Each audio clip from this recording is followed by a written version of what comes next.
Let your celebration begin with Park Liquor Outlet, your first Liberian-owned liquor store in the city of Brooklyn Park, Minnesota. We have everything that you need to set that special occasion or bride. For your next party or great get-together with friends, visit Park Liquor Outlet. We have great selection of beer, wine, gin, and many more at affordable prices. Our customer service will make you always want to come back. We are open Monday to Saturday, 9 a.m. to 10 p.m. and Sunday, 9 a.m. until 6 p.m. Park Liquor Outlet, your one-stop celebration store. We are located at 6315 Zine Avenue North, Brooklyn Park, Minnesota. Visit us today and feel the difference.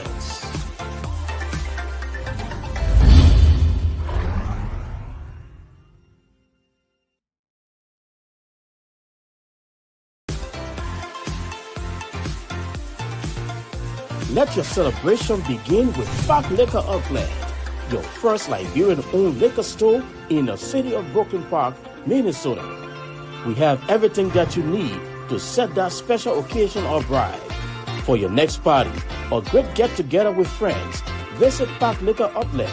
We have great selection of beer, wine, gin, and many more at affordable prices. Our customer service will make you always want to come back. We are open Monday to Saturday, 9 a.m. to 10 p.m.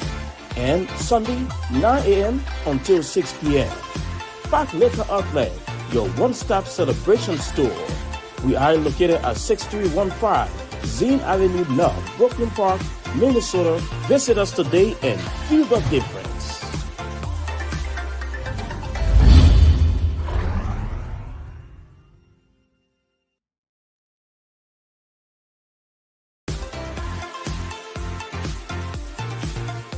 Let your celebration begin with Park Liquor Outlet, your first Liberian-owned liquor store in the city of Brooklyn Park, Minnesota.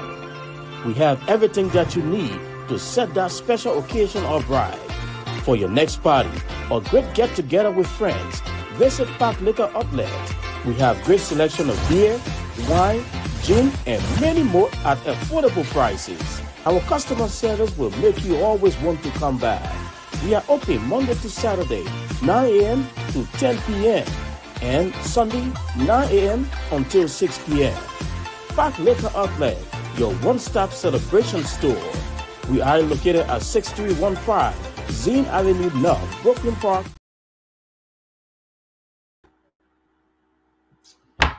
Well, ladies and gentlemen, thank you. Thank you, guys. Thank you in studio. We'd like to welcome every one of you to our Friday edition of the closing argument. Sorry, we've been having some technical problems, so been going back and forth. That's why we are starting a little late, but we are looking forward to begin. I see on our our guest panelists at the back, Mr. Winfrey Russell, and we're going to be talking about some of the issue that set in our country, Liberia. So Tomalin George will not be with us. The other guys, Ben and Keff, they have not. They will not be with us as well. So we're just going to try to do the best we can for the next 1 hour, 30, 40 minutes, and then we'll be on. Mr. Russell, good to see you and welcome again, man. Welcome. Thank you, Dr. Peabody, and it's always great being here on this platform. So thanks for having me. How's your day going? Man, it's been a little busy. I just got back and trying to get things to just get things situated. It's been crazy running up and down, but it's going well. I got this week off and hopefully begin work next week. Oh, that's great. Yeah, so I'm trying to take some rest. Start next week. So but it's going great, and it's good to always see you and for being part of the program. You know, we had a great discussion yesterday, and let me just want to go ahead and recognize some of the folks that joining us. Kete de Tawagi from Baltimore, Jemai Way. See, I'm following from the U.S. Rapsy Williams watching from Fishtown, River G. Wow, that's interesting. That's my old stomping ground, you know. Oh, really? Yeah, yeah, Wow. yeah. I used to work and live in Fishtown. Oh, wow. Mhm. Well, that's interesting. I haven't even been that part of the to that part of the country. The other guy said Jemai Way. He's Ben Sanvee Pekin and watching from New Jersey. Welcome, Jemai. Uh, Jose Snare. He's watching from Dwazon, Magibi County. Uh, Somebody, this person, we're gonna remove them from the show. I mean, they're using a very bad language here. Very, very bad. So we don't want to encourage that at all. Uh, so definitely we're not gonna encourage that. Definitely we're not gonna encourage that kind of insult. Aaron Mohammed Izzat Dolly. Yesterday discussion was great. Other person said, I'm following from Rehab Ear Derek Community. Nora Hope and Amadou Sano Dokara. I'm following from Abidjan, La Cote d'Ivoire. Thank you for that. Gamen Givler. She said, welcome back, Doc. Good, good, good. So we want to welcome you. I mean, we want everybody to be part of the show and be part of the discussion. But if you start using, you can say anything you want to say. But if you're using the F language, then we'll probably get you. We don't block people on the show. Ben Wesson Kamara, watching from Birmingham, the UK. But Mr. Russell, you were on the show yesterday. Tell me what you are hearing from Liberia at present. What are you hearing from Liberia? I'm hearing a lot. I think people are pretty excited about the next phase of our electoral process, and they were looking forward to it. But like part of what we were talking about yesterday, and I think that's part of what is dominating the conversation. A number of people I've spoken to um, in the U.S. and in Liberia, they're all talking about the chances of the UP party, Joseph Boakai and the UP winning these elections. A number of people are pretty surprised at the performance of the CDC and didn't expect the CDC to perform as well as it did. So people are pretty taken aback by that because all of what we've heard over the last several months, certainly during the campaign, was that the CDC was unpopular, George Weah was unpopular, they were not running the country properly, and they've made a lot of mistakes. People are suffering, and so there was this sort of expectation that the voters are going to go out there and they're going to send him a message, that hey, you're not doing right by us, and so we need to show you through the ballot boxes. But that really didn't happen. That didn't translate into what a lot of people thought was voter anger and voter frustration with the way things are going in the country. If you look at the numbers, Dr. Peabody, and we all, been looking at these numbers and looking at a different angle, the CDC did very well. And so that's one of the things that I'm hearing from a lot of people. They were very surprised that the CDC did way better than was expected. And that somebody wrote one of my friend Sebastian Moore. He wrote something this morning. He says sobering reality. He said that I just want to read what he said. He said more people voted for Weah than JNB. All things equal in a two-man race. The percentage distribution was total 100, and there are basically two outcomes. He said the probability of one is very small, 50-50 of everything. He said, I see folk on the other side about to make the same mistake that caused them the last election. He said, I'm not going to highlight those mistakes, but I know what happened. He said, and then he talked about October 10. He said, what we are reconfirmation. He said he didn't lose. He said you can spin it whatever way you want to. He did not lose. His inability not to lose from a great work he has done. Far from that, Ellen also didn't lose as well in 2005 and 2011. She got an opportunity to clean up and consolidate. So let me just end right there. I hear folks saying that if he was popular, he should have swept things. The fact that he did, the fact that he didn't mean he is in trouble. Uh, you'll be surprised that numerically speaking, he is not. So he's alluding that the CDC did very well. George Weah came up with a very high number, and people said that Weah was not popular, like you said, that he was not going to win. He has not done this and all. But yeah, said that he came up with a very, very, win. I mean, it's going to the second round, but we'll still see that.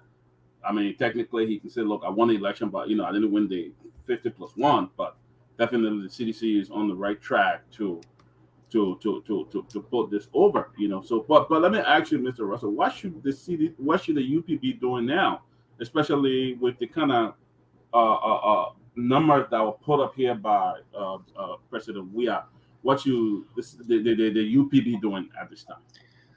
If I was advising the UP and the operatives working with the UP, one of the things I'm going to try to tell them now is to not rest on their laurels, is to get out there, go back to the drawing board, re-strategize, and try to re-engage a number of the folks who participated in the elections. And they may have to just swallow the bitter pill. I mean, it's the political reality. They did not do as well as I anticipated, but all is not lost. So Yeah. what I would recommend to them is that go back, get off your high horses, be humble, get out there, talk to these folks. Do some aggressive voter education too as well, but talk to the opponents, talk to all of the folks from the other parties. Don't just assume that just because you're all a part of this big opposition umbrella that the folks are going to automatically support you. That's not necessarily going to be the case. That would be foolhardy of them, to think that way. So. Go back to the drawing board. You don't have a lot of time.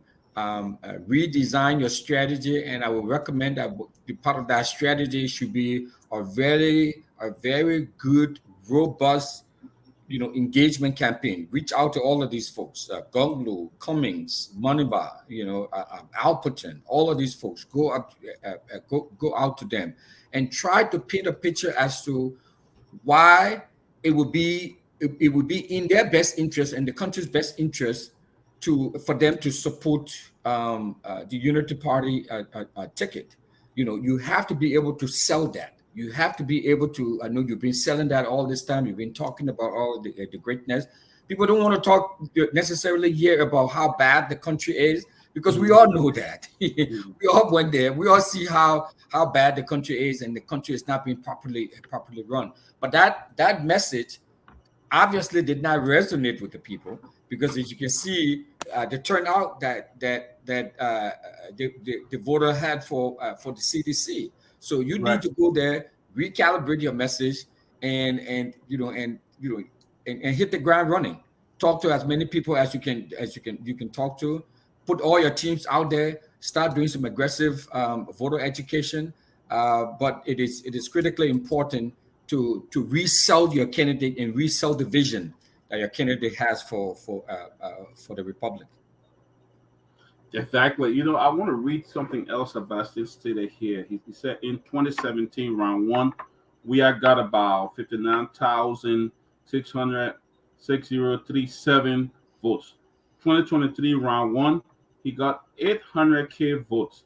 Then that 200K more than the first round, his win.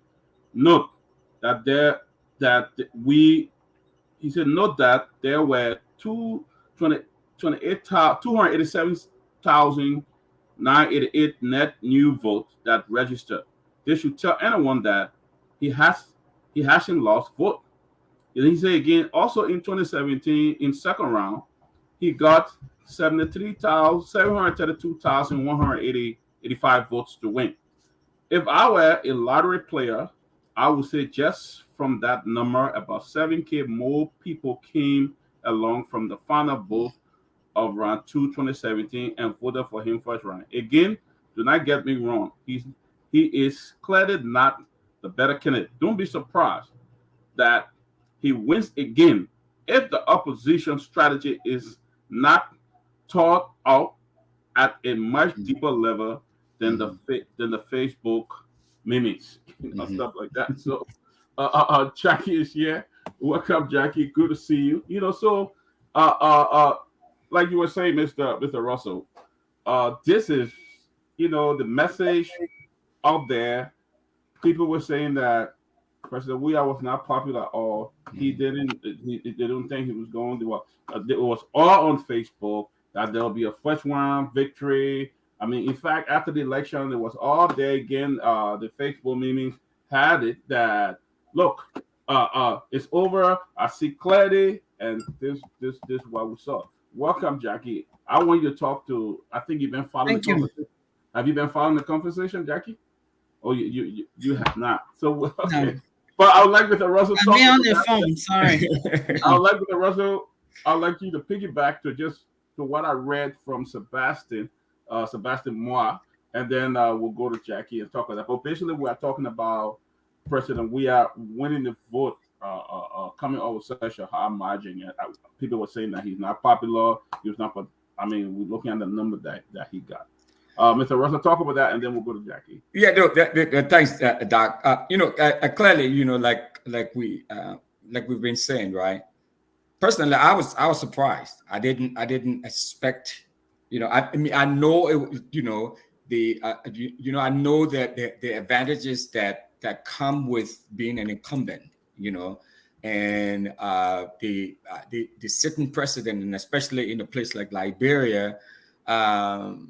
The sitting, president or the incumbent president has a lot of advantages that he could leverage, and that these guys were going to leverage. So I knew that they already had that advantage, but I was really surprised and taken aback by how well they did on election day, and when the numbers started coming in, and I saw. They were pretty competitive in Lofa and pretty competitive in a number of other places, in Montserrat, in a number of other places. I was really surprised. I was on the ground. I was in Liberia. I saw the way things are, and it's abysmal. I mean, the country the country is being poorly run. The services are almost non-existent. The roads that they talk about, the roads are bad. They were narrow, and the few roads that they've been built, the miles and miles of roads that they were claiming that, the CDC claiming that they've built. We heard all of that, and we went there and we saw that, things are in complete disarray, and so my expectation was that, the CDC government was going to pay the price at the ballot box, so to speak. Now, the legislative race, we saw that a lot of CDC lawmakers lost, but the presidential race, I was quite surprised at the performance of the CDC. Now, what can you account for that? The only thing I can say, I was on the ground. I don't think that the CDC it had some financial advantages compared to the UP, but you could see that the natural and innate support that the people had for Mr. Boakai, for Ambassador Boakai, and they came out. But obviously, they didn't come out in very large numbers. So.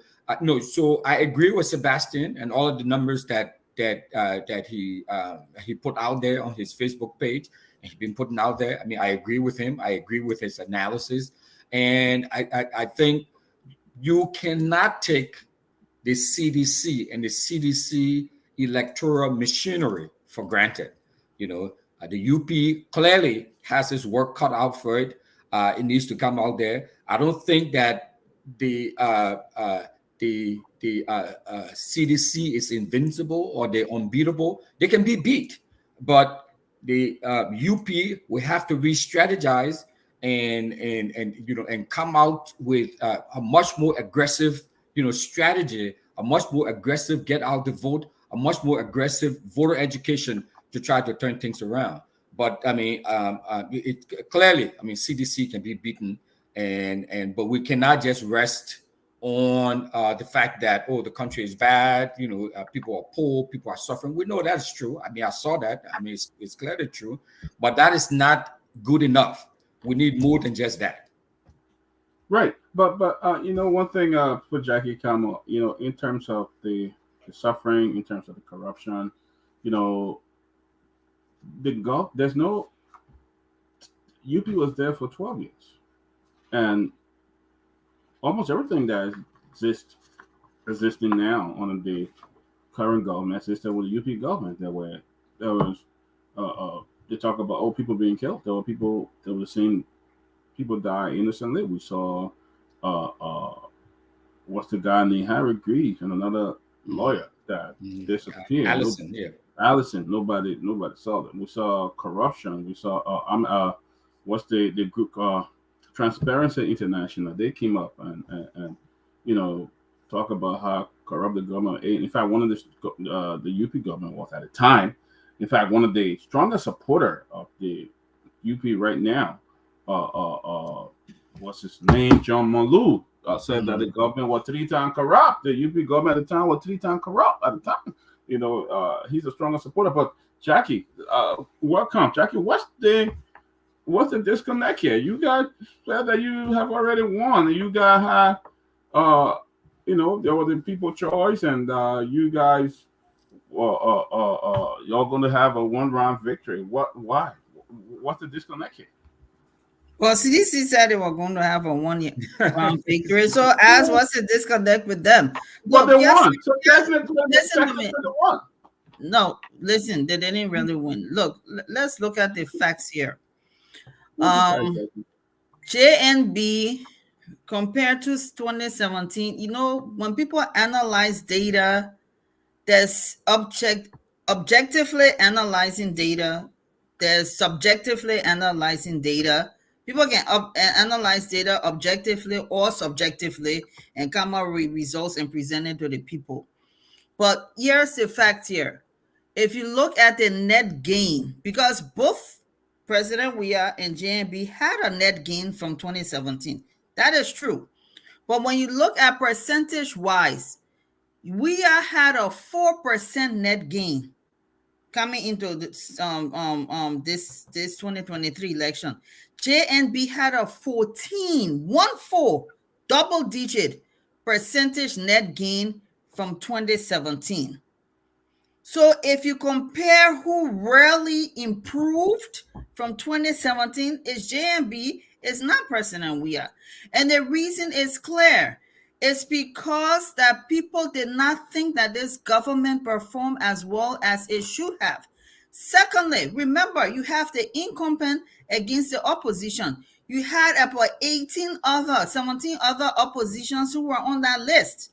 Then you had the surprise factor, which is Appleton, who never campaigned throughout the race, and everybody wondering what happened up to today. People cannot explain. We all subjectively concluding what may or may not have happened in the Appleton case. But one thing is clear, Appleton never campaigned during the race. Nobody can come forward to say that he campaigned or that they knew his name.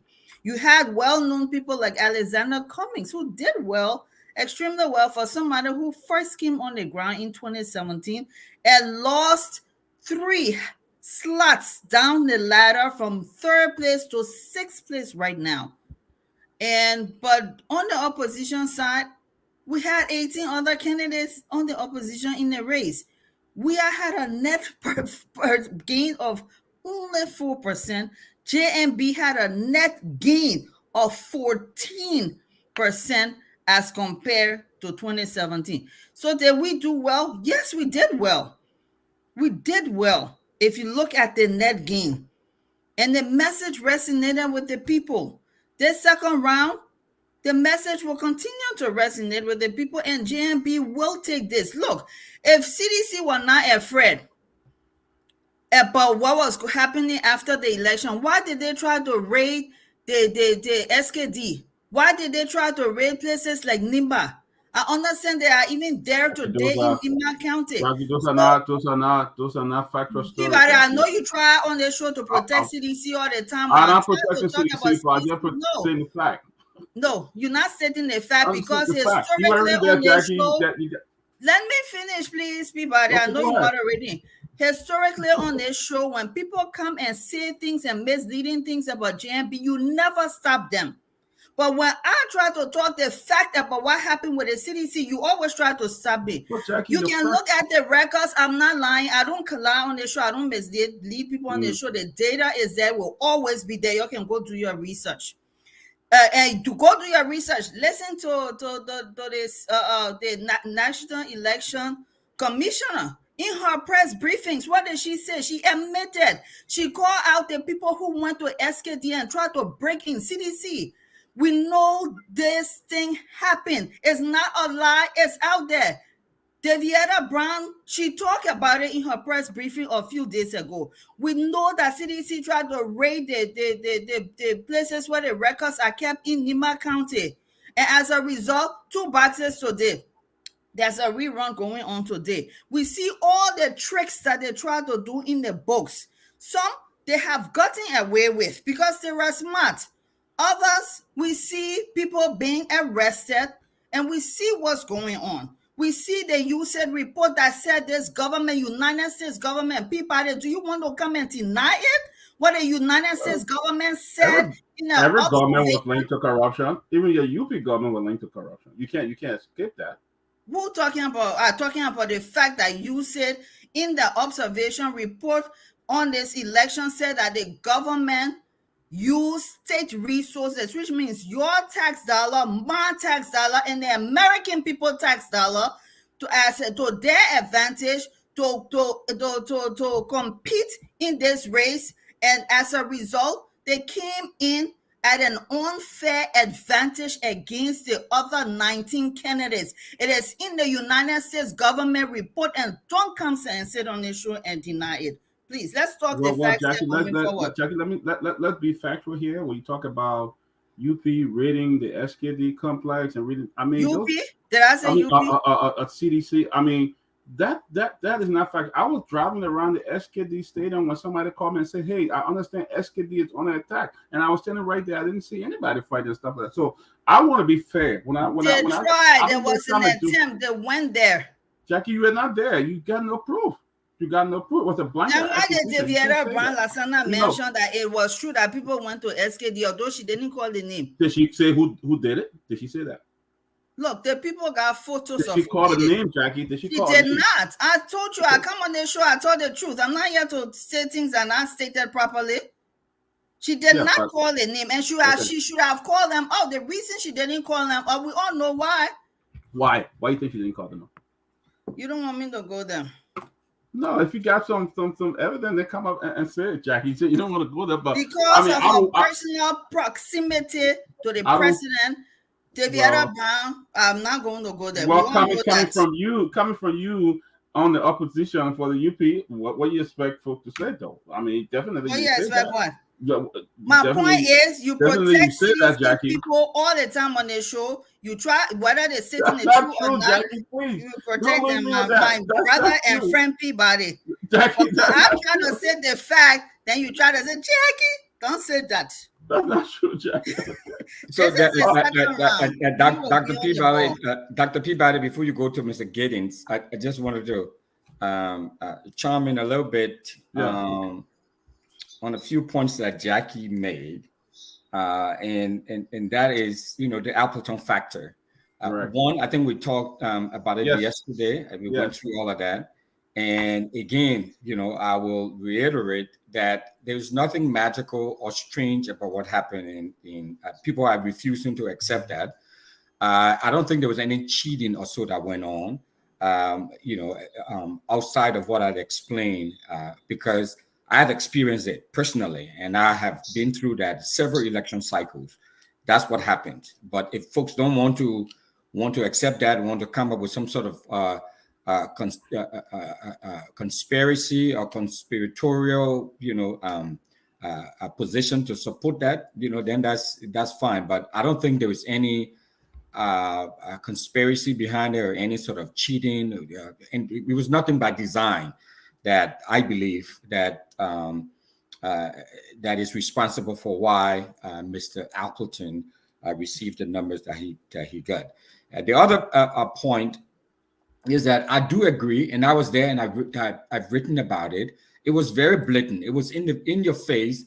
The blatant use of state resources by the CDC government. If you listen to ELBC, you wouldn't even think that ELBC is a state broadcasting entity that is operated by taxpayers' money.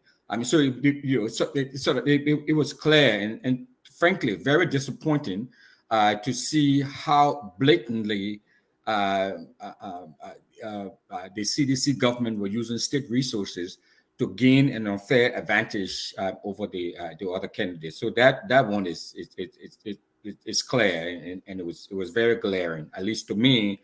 And so and it was good that other folks within the election observer community also noticed that too, because I clearly noticed that and wrote about it as well. But yeah, I said though, Mr. Russell, if you follow like previous government, state radio has always been mostly follow they are always what they comment, even during President Selle's but I'm told it was not as bad at Ellen time. But even if it was done then, Dr. Peabody, doesn't make it right now. We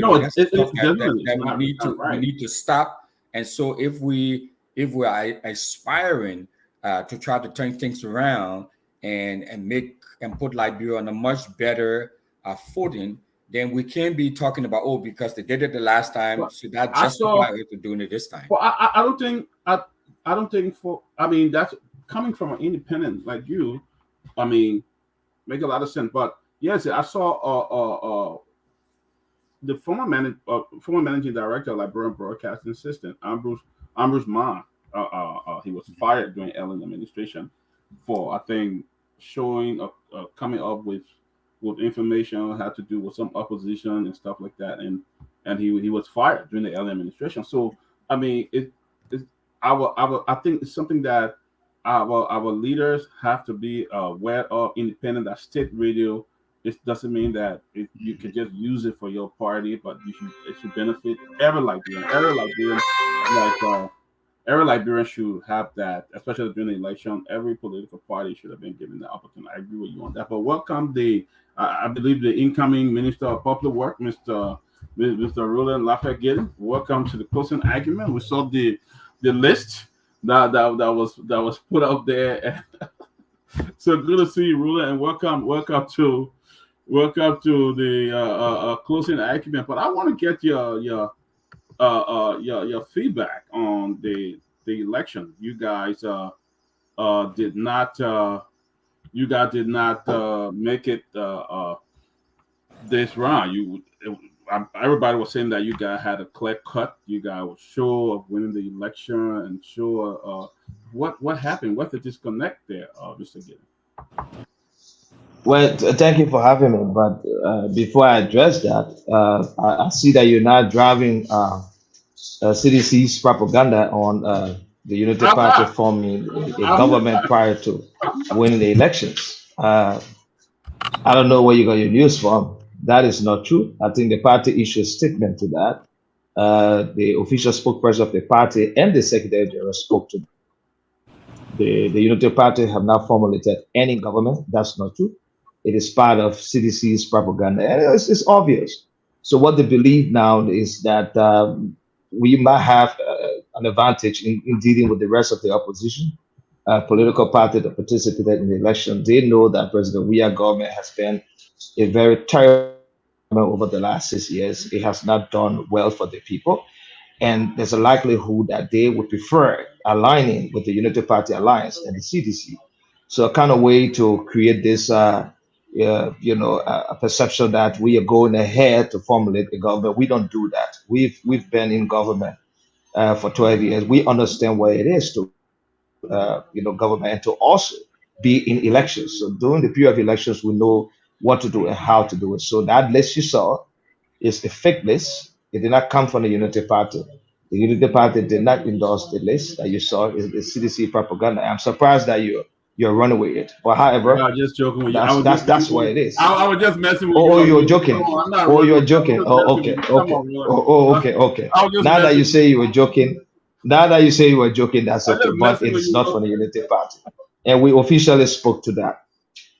But again, I think we had a good elections. Yes, we're looking to do the one round. The result, we are very comfortable with the results because I know majority of the Liberian people do not want President Weah. If you look at all of those who ran against him, 19 presidential candidates ran against President Weah. And if you put all the percentages together, it's more than 50%. So that tell you what President Weah and his party accumulated as total vote or will accumulate when the final counts are done will not be anywhere more than 45%. So that means it is not majority of Liberian people that participated in the election once President Weah. So he's struggling. I can tell you we had a good election. We are comfortable and satisfied with the results. We know there were some skirmishes here and there, and of course that's something that we try to correct and put in the kind of safeguard required. We know there were several ballot papers. You had 20 president on one. You also had the representatives ballot paper. You had the senatorial ballot papers. Of course, there will be that kind of confusion with some of the voters. We did some good level of voter education. It may have not been good enough. Even the National Election Commission fell short of doing that. So we know that there will have been what you saw, like almost 100,000, 110,000 plus invalid votes. So we know that this time around we have only 2% of the ballot, I would say, with the running mates. So it's going to be very easy, very simple. We're doing all of the voter education we can do, civil education we will do across the country. We started doing that already to make sure we reduce the level of invalid votes that came out as a result of the voting process. So we will say to our people and look at the counties we won in, for example, Maserati. We beat CDC in Maserati. So that tells you that even in the epic center of our body politics, majority of the people who voted in the election do not want to see President William again as president. So we're looking to rep across the country. There's several other counties that we won. We're going to win bigly in some of the counties that we won in, compared to what we did in terms of the margin that you saw. So we're okay. What we're doing now is focusing on trying to re-strategize and begin to improve on our technical capacity to be able to man our pool properly. I know we've already started training. We started voter recruitment again of new pool watchers. Today, Senator Darius Data, who is the campaign manager for Maserati County, started a process that saw a lot of volunteers coming in to also man up and beef up our pool watching program. So we're going to replicate that across the country. We have teams that have already, left to begin doing voter education, voter registration. I mean, voter pool watcher recruitment, all of that. So yes, we are prepared, and we know that going to the second round, President Weah is not going to survive it. So good to be back after a break, and so let's get a ball started to begin talking about what we look to see. Now that we have two parties, we are already beginning to engage the other political parties and other political actors across the aisle. And I think it's good enough to do that because we know that they may have a kind of close affinity to us, the Unity Party, as compared to President Weah, because all of them voted against him because they feel he's not provided the kind of leadership required. So we think they could easily align with us. And we're reaching out. There have been a lot of engagement, and we are very optimistic about the results we get. So good to be here.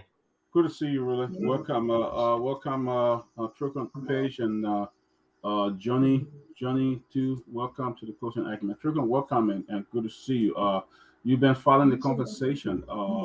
What do you have anything to share at the moment?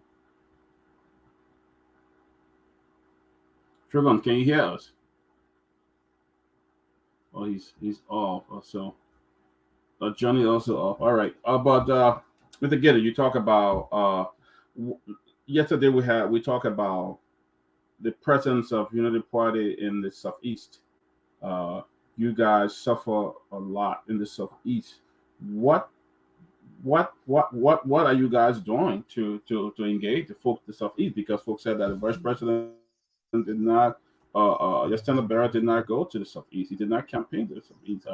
So what are you guys going to do to change that? Because we saw how President we are one big in the Southeast.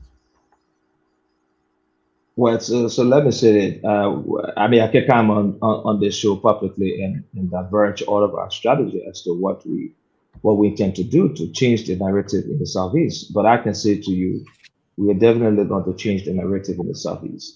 There's going to be very important presence in the Southeast, especially for pool washing. We're going to beef up and improve on our pool washing in the Southeast. We are intending to suppress the vote that comes out of the Southeast after the second round. And I think we'll definitely do that. So to diverge, the strategy for what we're going to do to improve our votes in the Southeast is something that I can talk about. But I can assure you that there's going to be a serious change in the results in the Southeast. We're going to do all we can to suppress the vote. There are some things that happen that we will not talk about that we already know happen, but we're going to address that. So we put in place all the safeguards to make sure the results that come out of the Southeast going to be different completely from what you saw come out of the Southeast. Because, for example, there were some centers where we got 2-3 votes and CDC got over 400 plus votes. It's not possible. The trend for vote in our elections over time would never show such a result. So at those kind of critical centers, we know what went wrong, and we put it in place to safeguard to make sure we do not see such votes results coming out of the Southeast. I mean, I understand, President. We as from the Southeast, he got some votes from Lofa, and he got some votes from Nimba, which looks like it was a lot more, putting up a fight. Okay, we may not have put a very good fight in the Southeast, but we're looking to do better than that. And I can say with all that we are doing, the results going to definitely change when we go to the. Trust me on that. Trucker, you here with us? What you following the conversation? What give your input, Trucker. You sound like you muted. You want to unmute? Okay. Yeah, sorry. Unfortunately, but it's been sporadic. The internet connection has been sporadic. And so I hope I'm not going off tangent or off topic here. But again, it's a pleasure to be on the show for the first time, the closing argument with you and the host of Panelists. Am I audible? Can you hear me? Yes, we can. We can hear you. Again, so my perception, again, I hope the conversations around, I think the brother had just kind of went over his strategy around Unity Party and so forth, and giving maybe his analysis of what where they have some strengths and where opportunities lie, and with you can understand why he came from that angle. At the end of the day, where we find ourselves again as a people, as a nation, is this two-party state where you have Unity Party and you have CDC. And going into the second round, one of the things that one of the rumors, I think one of the beliefs we need to dispel immediately is the fact that overwhelmingly Liberian people do not want George Weah. I think the numbers show differently. It shows that President Weah is still highly loved and highly favored in the country. And the battle for Unity Party now is how do you move those who did not vote for you into your corner now? The strategy to employ, especially when you consider the bad blood and other different things that's happened in the country within the party amongst Liberty Party and other parties in the country. How do you win over those people who did not support you in the first round? and I'm sure they have their strategy in place to do that, and we'll wait to see how they employ that. But I think the battle is uphill for them to win away a good number of those people. And President Weah certainly sits in a very, very strong position to maintain power. And if you were to extrapolate some of the numbers that have come from the different counties and so forth like that, yes, it's true that the economy, the current political climate, you would assume that a lot of people would have turned against President Weah, but unfortunately, they did not. It showed a different, at least from my view, it shows a different um, outlook for President Weah. As a matter of fact, it reaffirms that more people want President Weah than the opposition, quite frankly. So, we'll see what happens here. As you always say, Reverend Peabody, the decisions are like bring people to decide, as you always say. So let's see what happens second round. What struck on still small? You just struck a point here because you talk about the number, even in Lofa, where West President Barker is from. Yep. Even though he won, but we saw President Weah winning there very hard in some areas. So what does that say to you? And if you were advising Unity Party or advising CDC, what will you do? Well, again, it speaks to the fact that the incumbent did not sit on their laurels as far as saying, "Hey, I'm the current president. I'm not going to work." It showed that the incumbent did a lot of work within the county. And the opposite is true. It appears that Unity Party, of course, Lofa has always been one of the strongest county that Unity Party has benefited from, considering that the vice president is from there, and there's an affinity amongst the people.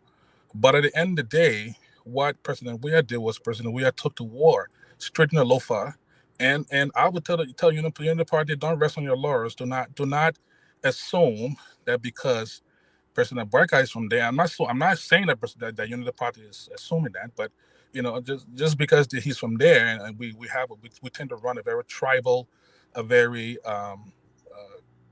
connection. I'm from Lofa, I'm from Grand Crew, I'm from China, or whatever the place may be, and that's natural affinity. But at the end of the day, when the bread and butter issues show where people are seeing some of the efforts that CDC is making, Unity Party should really, really, really begin to think about how they can turn this table around. This game is now won even in Lofa for them. For the numbers that we are pulling the Lofa compared to Unity Party, that spells trouble for me. It spells a lot of work that they need to do. And the good thing about them, again, they have some real heavyweights on their side that can hopefully turn the corner around. But at the same time, the government has, the sitting government has a lot of resources that they have employed in that city. And as a matter of fact, you must truly, truly give CDC a lot of kudos, because what they did in a nutshell was they looked and saw the strongholds for Unity Party, and they employed their strategy in that county, and you see the results. I don't think CDC expected to win Lofa. I don't think they expected to do that. I think they expected to go ahead and create a dent in some of the numbers that Unity Party was expecting. And I think they did that as well. So, let me come to you, Mr. Russell. Trokon just shared. Do you think that the area we saw Thomas Fala winning heavily in Lofa? I mean, I don't know what kind was that somewhere where he ran. Do you think that a government that is not like, people said that the corruption and all of that, even a guy like Thomas Fala going there and winning heavily, even though he's from Lofa, but one would think that because he was with a government that people did not like and all of that, he would have been rejected. But we saw how he won heavily there. But do you think the UP missed an opportunity there to really engage the people or really bring some kind of change to that era, and that's why he did not win? Yeah, we agree with what the page just said, and welcome, and it's great to see you on here. And I was shocked when I saw you in the back. So just by way of information, Mr. Page is the old hand at this game. He's a former campaign manager. He's been a campaign strategist here. So he know a thing or two about campaign. He was my campaign manager before, and he served as senior campaign strategist. So he understands the whole political landscape here in the diaspora and of course in Liberia. But I think like I said earlier, all is not lost. The Unity Party can still turn the corner. Unity Party can still do this. They can still make this happen. But it is true. I mean, like what Chokon said earlier, that the incumbent party, with all of the advantages that it has, it did not rest on the laurel. But of course, I mean, I don't know the sort of war chest that Unity Party had, but it appeared to me that they did not have the sort of resources that some of the other parties had, and so that may have that may have sort of kneecapped them in a way that they could not have gone out there and aggressively campaign and aggressively mobilize the voters, as well as the CDC was able to do. So in Lofa, Dr. Peabody, you talk about Mr. Fala. So I and what he was able to do, and what Unity Party wasn't able to do. I don't think that Unity Party didn't do what it was supposed to do because they were complacent, or because they felt lazy, or thought like, okay, we got this in the bag. I think just being on the ground and see how things were working out, and looking at the other political parties and stuff, I think it came down to resources. So you can rely on and love and affinity. Everybody loves Mr. Boyka, and he's very affable and he's well liked and all of that. I mean, love and the likeness can take you so far. At the end of the day, it's about resources. So hopefully, Unity Party can marshal the resources that it would need to get in all of the deeper crevices of the community, of the counties, and of the entire country, and try to hit home this message. I think it can do it.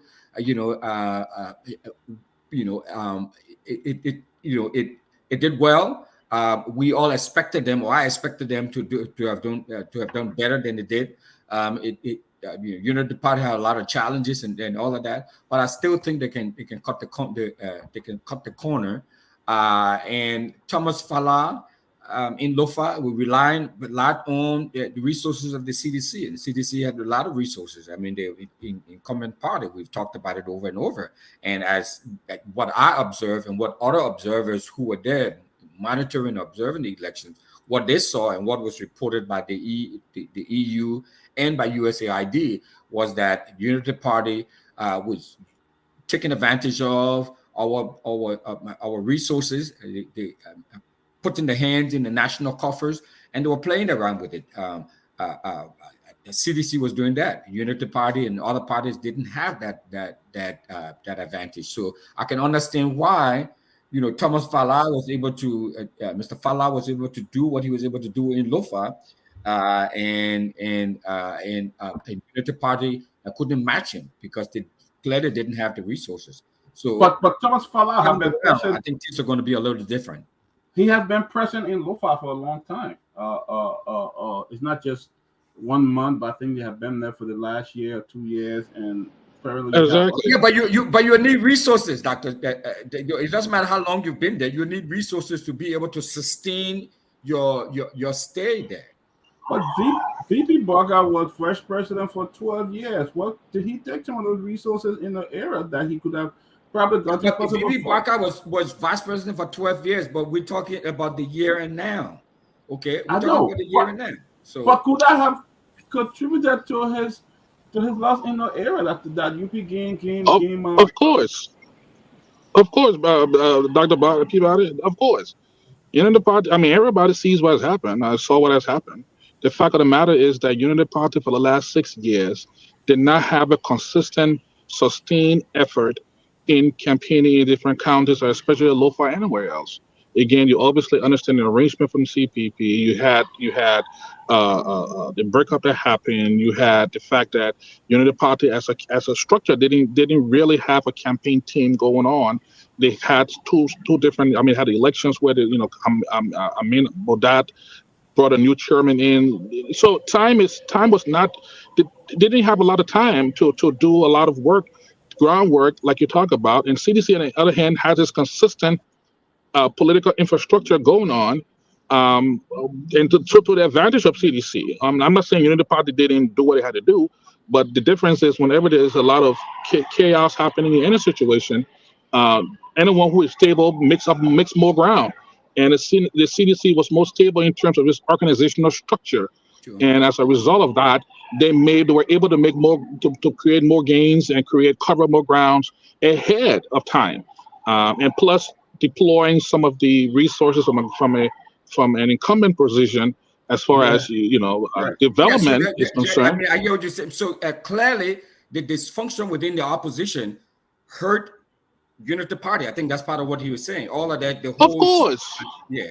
I don't think anybody can say that. Even panelists on the Unity Party panelists on the team on this podcast tonight cannot say that the dysfunction did not hurt them.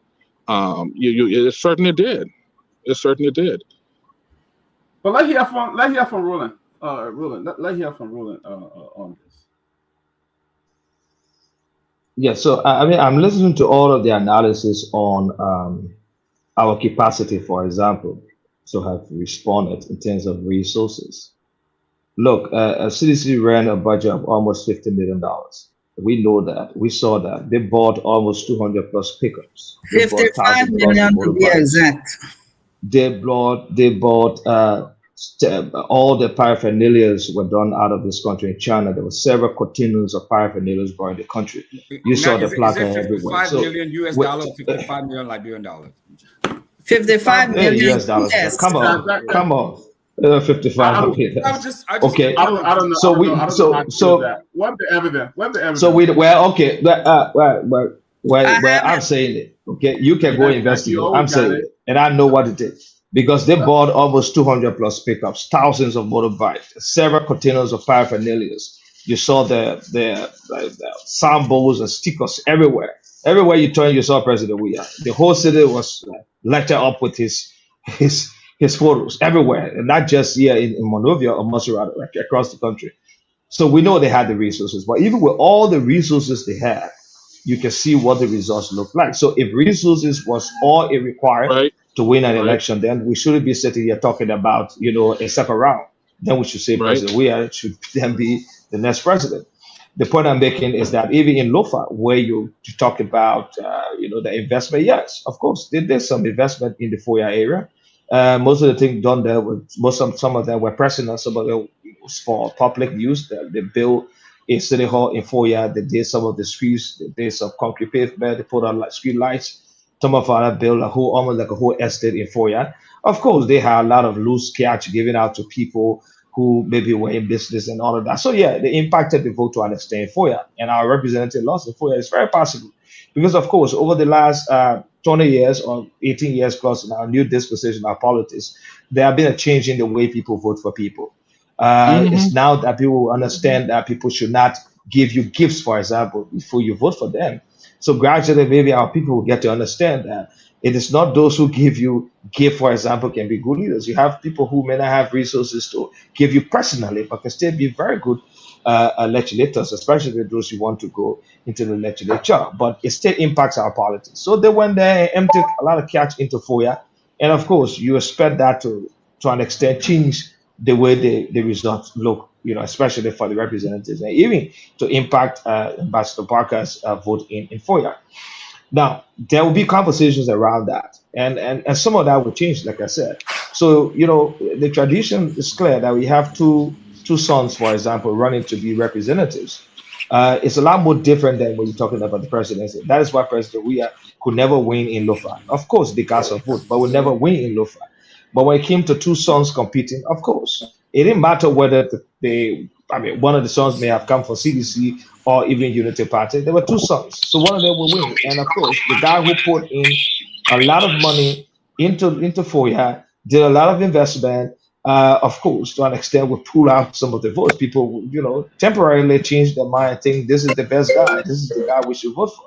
So you saw Tomafara winning in Lofa. But overall, in terms of the general investment, yes, the Unity Party does not have a lot of money, but we're able to strategically use the resources that we had. And I think we're very effective in using the resources that we're able to galvanize. The result shows that. So if we are all neck to neck at 40, 43, 43%, anywhere around there, of course, with few, at the end of the day, some votes maybe over us a little bit, a few thousand votes. That shows you that even with all the resources that they have to invest everywhere around the country, the Liberian people still felt to an extent Unity Party should be voted for. So we are not discounting resources. Resources are very important in politics. You cannot do it without resources. But if you want us to match our resources with a current government, an incumbent government, and a very corrupt government, a government that doesn't care about trying to play safe when it comes to taking care of public resources, because there have been a lot of cases of corruption across the government, cases that people were indicted, should have been taken to court, and they were stopped. They were stopped by the presidency that those people shouldn't go to court. You saw what happened at the LCC when the head of the LCC was booted out only because he was trying to prosecute officials, the Minister of Agriculture, who was found in corruption. Even the National Election Commission chair was found in conflict of interest, where she took contract and gave it to her brother to do something for the national, which is conflict of interest, and that can summon to corruption because there will be compromise in the procurement process. You also saw what happened at the water and soil. You also saw what happened at the MPA, with this controversial contract given to build Tower Company at the Bikana port, to do work, who is the managing director. So there were a lot of corruption cases that could have been prosecuted. They were not. And of course, when those corruption cases come up like that, something may have happened in terms of money moving around. So the government have access to the resources. They can do what they choose to do. And I think they play it very well.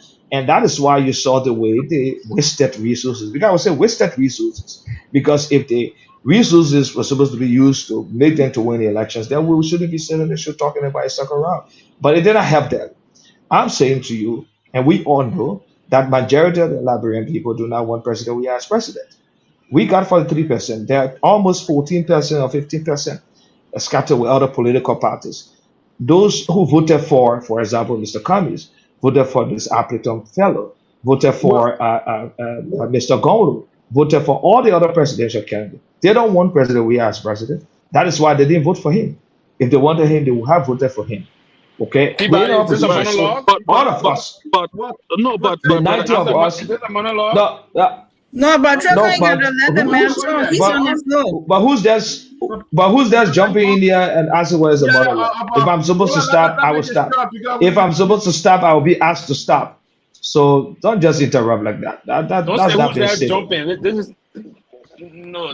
I'm being serious. I'm just asking question. This is Professor Peewee, please. No, but you just come here, you tell me the place with that kind of behavior. Okay, let's Wait, man. because we still got So let me land on this. And so I'm saying, I'm just saying the resources that President Weah had, he and his CEC, if it was sufficient to make him president, we will not be talking this. The Unity Party is not so challenged as you think with resources. We've just been very strategic in the way we apply our resources. And I think it's working for us. We are doing our strategy. We are improving our strategy. We are changing our plans. I can tell you the result's going to be different. It's going to be different. President Weah will not be president after November 7th. All right, thank you, Roland. Thank you. So Peewee can come in now with your noise. And some of the things. Sorry, I thought it was you. That's Sylvester making that noise. Some of the things you just said. I accept your apology. Sylvester, what happened to your camera? But I will just make one comment, and I will keep quiet though. Yes, Brother Giddings, if it was based on a simple majority, thank you. Today President Weah would have been president. Thank you. That's true. But it's not simple majority that makes somebody president based on the Constitution. True. It's not. No, we get that. We're not arguing that point. It was just the point I'm making is when you say that more people vote against President Weah, the argument can also be made said there was more people voted against Ambassador Boyka as well, because they did not vote for him. They did not vote for him. So if it was based on simple majority, President Weah would be president, as you know. That's the point I want to make. At the end of the day, what I would say is, given all that has happened, Unity Party had a very strong. One thing you cannot take away from Unity Party is the maturity of the organization. They had the organization. They may not have all the resources, and I understand that. But again, the structures that they had in place worked for them based on the numbers that they had and the capacity they had. I was quite surprised at what they were able to pull up despite the challenges they had.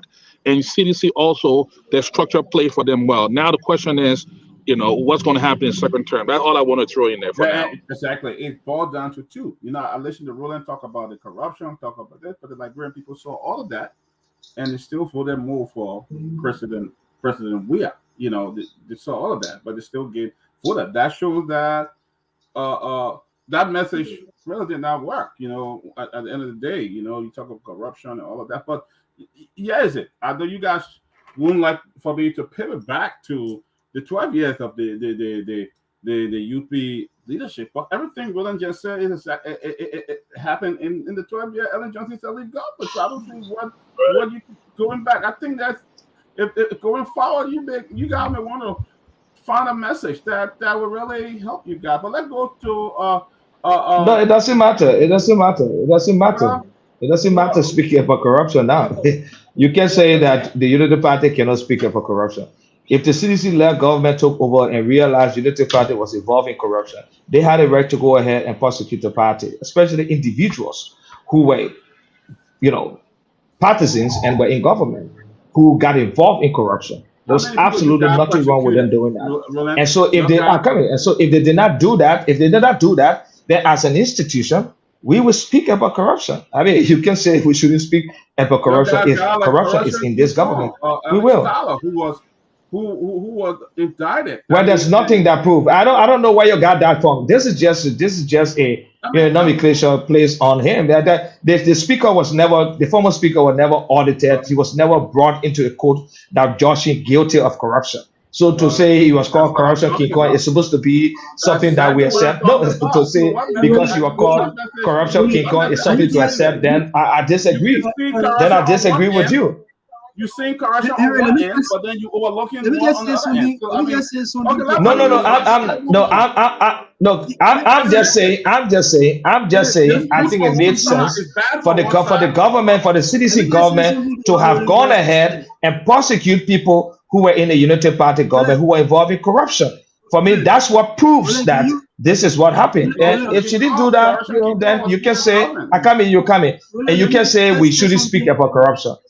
Especially some of us who were in government. Okay, let me go to let me just say something in response to what Roland just said in his defense of Mr. Tyler.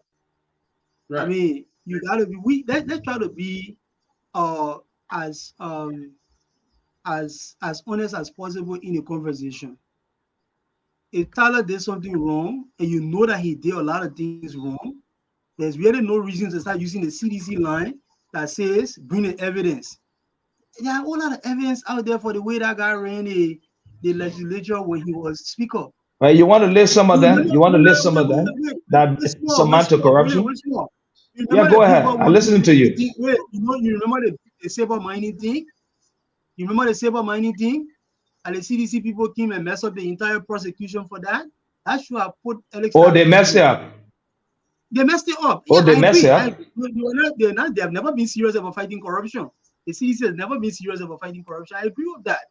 But for you to sit here and knowing the facts to decide to defend Alex Tyler, I'm disappointed. Which facts? Which facts? I just told you for saber mining. That's one. What happened to the case? What happened to the case? How did the case end? The CDC messed up the case. The CDC messed up the case. Oh, but you said the CDC messed up the case, but the case went through a court. So you don't trust. So you're a lawyer. You don't trust the court. So you don't. So no. I don't know that. So you don't. So you're a lawyer. You're saying you don't trust the court. Excuse me now. No. I'm just saying you're a lawyer. No, you're a lawyer. You don't trust the court. Yeah, I'm a lawyer. That's the reason I'm saying what I'm saying. Let's go. And you don't trust the court. We're small. let's go to the case with that guy called Michael Allison. You remember that one too? You remember that one? Where Tyler gave him a contract and then followed the money so that the guy can cash a check and gave him some money back. You remember that case also? So do not And be. what happened to Michael? I mean, yeah, you remember the Michael Allison issue. You remember the Michael Allison issue. What happened to what's about the case? What's about a case going to court that we're talking about? You don't know that. The guy is giving a Dr. Peabody. contract. Dr. Peabody. Yes. But the point is that the case go to court. Was there a court case on that matter? Now I ask you. No. You're a lawyer now. The bottom line here is I think. I mean, that's all speculations and perception. Let's not do that. No, but you're a lawyer. But you're a lawyer. But you're a lawyer. You're a lawyer. You should be able to say that. Let me. If the case is not going to court, then you talk about it being something outside. Let me. It's unfortunate. I shouldn't speak about it. Well, you can go ahead. You can go ahead. But I'm just saying, at the end of the day, you got to prove that it was a case that went to the court and he was found guilty. Let me end here. Go ahead, Councilor. So let's be. You know, one thing about it is that, and one of the things, how they call Duke. You know that one thing I admire about him, when it comes to corrupt people in your own party, he will say, yeah, that person is corrupt. But I can understand how you guys can start, nitpicking when it's other people is bad, but when it's somebody who is on your side, then you start asking for evidence, even though you know the evidence are there. That's disappointing. Do not do that. Do not do that. Well, let's be honest. Let's be equal opportunity offenders. You offend the people in your group when they do wrong, say it. You offend the people in the other group too when they do wrong, say it. Absolutely. Do not only deal with the people on the outside of your group. That's the problem I got with you. You can't behave that way. No, to be saying I shouldn't speak up for corruption. That's the issue I have. You can say we can't, as an institution, we can speak up for corruption because there were people avoiding corruption. No. I'm saying you put up a defense for somebody who is difficult to defend. Do not do it. Robert. Thank you. Okay, let's go to Robert. When doctor said you can't speak about corruption, he's not literally telling you not to speak about corruption. He's questioning your credibility on the issue, on the topic. I mean, it's just as simple as that. Not only were as a party. Can I please don't interrupt me, please? As a party, I just ask a question. Not as a party and as a government for 12 years, not only were people in your government were messed up in claims of corrupt practices, but your government did not take actions when it came to prosecuting people who were known to be corrupt. And I think the councillor made mention to civil money. But who took that case to court? The civil money case. Who took it to court? Sir. No, who took it to court? So you want to mention it? Let's talk. Who took that case to court? Give me a second. No, but I want to correct something. No, who took that case to court? The civil money case you're talking about? It's the Unity Party that prosecuted that case. You will correct something on your time, big brother. Just give me a second. April 15, 2010, 500,000 in two equal payments. Mark B Board 1 and B Board 2. April 22nd, 200,000 for the convention of the ruling Unity Party. Payout to civil lawyers, Vernon Sherman. April 23rd, 50,000 for Richard Tolbert, chairman of the Liberia National Investment Commission. April 26th, 50,000 for Maurice Siduma, Minister of State for Finance, Economic and Legal Affairs. I'll come all the way down over here. 75,000 paid to Dan Alistair, who was the Speaker of the Lower House. Look, you can defend who you want to defend all day. That's fine. That's your prerogative, right?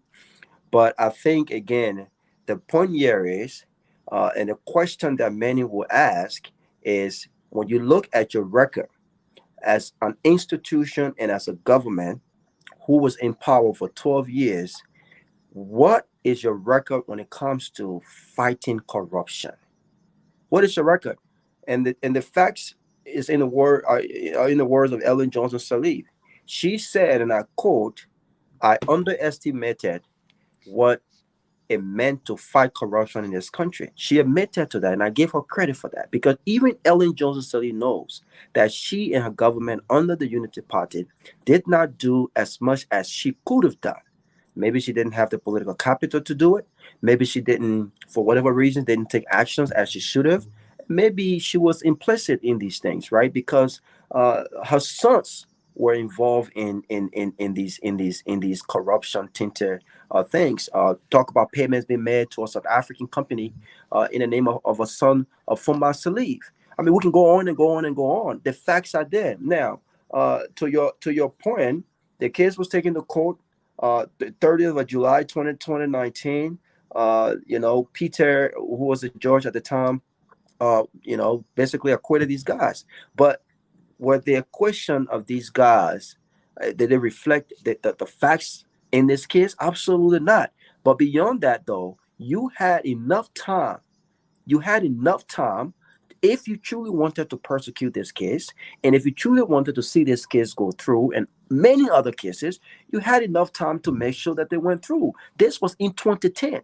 You ran for re-election in 2011, and you had 6 years to ensure that people who were accused of massive corruptions were held accountable. What did you do? You dragged it on. You dragged it on to make the political point that you're making today. Oh, who took that case to court? It's not about taking cases to court. It's about what did the government do to ensure that those cases were adequately prosecuted, and those named in those corruptions were actually held accountable for it. So to sit here today and say, well, you know what, I will defend Alice Tyler because he's in your corner, I think it's indicative to. And I think I've been misunderstood about that. No, one second, I will land, Mr. Rollin. Give me a second. Give me a second. I think I've been misunderstood. And I don't speak. Unfortunately, I don't speak any other dialect. Unfortunately, the only thing I speak is English, and I think I speak it pretty well, and I understand it pretty well. You are basically saying people should not question you when it comes to talking about corruption. And I'm saying to you, yes, they have all right to question you because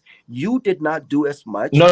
You see, you misunderstood it. It's not what I said. I didn't say I shouldn't be questioned. When it came, I didn't say I shouldn't be questioned. You said why? No. Why should we not talk about corruption? No. You don't have. Dr. P. I said we shouldn't speak about corruption as Unity Party, and I said that's wrong. Yeah, so you misinterpreted what I said. That's what I said. I keep saying that. Unity Party as an institution of government has a record when it comes to corruption. Let me ask you a question. How many cases you persecuted, and how many people actually went to jail for more than 2-3 years under your administration for corruption? Ambassador Baka, who is the head of the Unity Party now, never had any record of corruption. Zero. He's the pilot right now for that he's the pilot for the flight.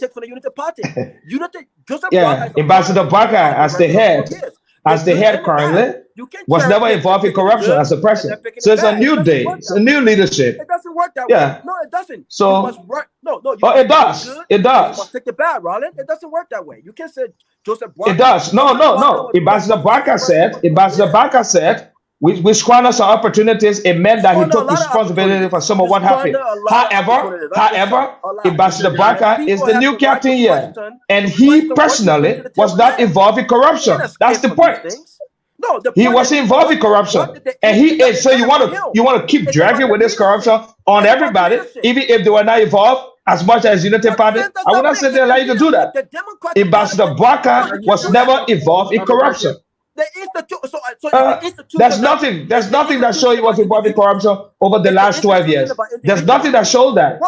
There's nothing that shows those of us who work in government were involved in corruption. Why did he run? So we have a new day. There is a new leadership here. There's a new Unity Party. I would say that when it comes to corruption. So I would not say that to allow you to keep fooling with this corruption thing. Ambassador Baka is not corrupt. He was not involved in corruption.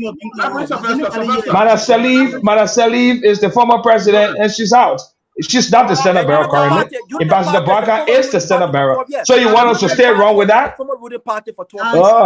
Yeah. So we took responsibility for that. But however, to continue to think that the Unity Party now will remain a corrupt party, no, that's not true. Because Ambassador Baka is not somebody involved in corruption. There's no record to show that he's the standard bearer now and the political leader of the Anybody party accusing that of he was corrupt involved in on the show corruption. tonight? All right, so Anybody There's no corruption. tonight? Rolex. There's no records. Let's go back. Has Let's go anybody There's accused him of absolutely being no corrupt on the records. show tonight? Has anybody done or said that he's corrupt on the show tonight? Has anybody? He is the standard bearer for the party now. Let's move on. You keep running back with that to talk about the Unity Party is a corrupt party. No, the current Unity Party is not a Unity Party that's involved with corruption. It has not been. Current standard bearer was the vice president for 12 years under that Unity Party, my friend. You can't take the good and the bad. Did he get involved in corruption? It makes no sense. Is there anything that shows personally he was involved in corruption? He ran an office. What did the institution do when they had the opportunity to? Come on, man. I'm clear about that. So you keep running with that. He took responsibility to say that we scratched the opportunity. This thing, you did this thing, Robert, you did this thing, yeah, you did this thing for days and days. We're done with it. You're still coming back with the same old story. It's not carrying you anywhere. And the library report did not listen to you. They don't listen to you. Right. So why you keep running with this thing? Ambassador Barker was not involved with corruption. Simple. Let's move on. Okay, and he has a Unity Party. So you cannot attach corruption to him. And that's what he's trying to do. To make it to appear that the Unity Party is a corrupt party. It is not. The current Unity Party is not a corrupt party. Simple. It's not. Until this party get to power under the stewardship of Ambassador Barker and get involved in corruption, then you. It is a new Unity Party under Ambassador Barker. So you cannot ascribe corruption to it. We disagree. Institution records are there, man. You ran on the institution. Yeah, so what? Yeah. So that means if you have a new leadership, you continue to say that the leadership is corrupt. Are you saying that the current Unity Party leadership is corrupt? Are you saying the current Unity Party is corrupt? Leadership? Is that why you say it? You can say that. Because there's no record to show that. Okay. And Ambassador Barker, who heads the Unity Party, was in government. And there's several of us who were in government. And there's no record to show that we're involved in corruption. So you can't say that.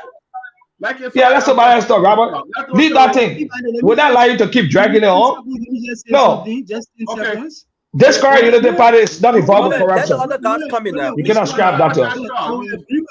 I will agree with you that we have no evidence that Mr. Barker was corrupt in the last administration or any other administration. At least for me, I don't have any such evidence that he was. But this discussion was not about Mr. Barker as an individual being corrupt. Nobody said that. As far as I know, nobody said that he's corrupt. You decided to defend somebody who there is a record of the person's corruption, and you said there's no evidence and blah blah blah. That's the mistake you made. And now you want to pivot from that. No, you brought a case. No, you brought a case, and I was clear to say, well, how did it end? You were specific about the case. Nobody accused, nobody said Mr. Barker is corrupt or was corrupt during the Saliba administration. At least I don't have any evidence that he was. The way he lived his life, it doesn't show to me that he's corrupt. But it seems to be having some internet problem. Why did he decide to do that? Why did he decide to do that? You were specific with a case, and I asked you, and you said CDC messed up the case. That's what you said. They did. And I said how the case ended. It went through a court, and that's why you said you're a lawyer. So if you said mess up the case in the court, then so be it. As a prosecutor, if you're prosecuting your case and you want to lose that case, you can lose that case if you want. Yeah, can I come in now, please? Yeah, go ahead, Sylvester. Yeah, go ahead. You know, when I make Unity Party a corrupt party, it's not. Yes, Sylvester, thank you. go ahead. Thank you. Thank you. First and foremost, guys, Rudin. Yeah, you cut it off, Sylvester. We can't hear you though. That man got internet. Mr. That man got internet. He got internet. Mr. Guinness and